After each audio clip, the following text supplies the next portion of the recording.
Bugbog sarado sa Las Piñas sa isang Pakistani national na nakasagasa umano ng bata. Pero sa gitna ng pagkuyog, pinagnakawan daw ang dayuhan. Nakatutok si Jomer Apresto.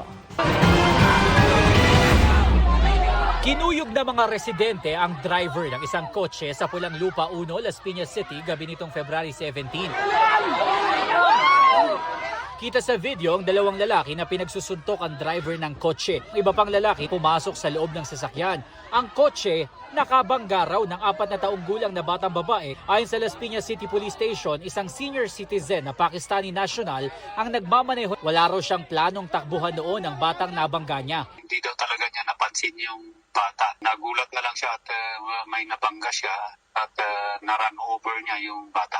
Nung nakita po ng mga bystanders kasi marami pong tao doon sa lugar na yun, ay tinuyog po siya. Sabi ng pulisya, sa gitna ng pagkuyog, ninakawan din ang dayuhan. Nawawala yung passport niya at yung wallet naman daw niya ay naibalik.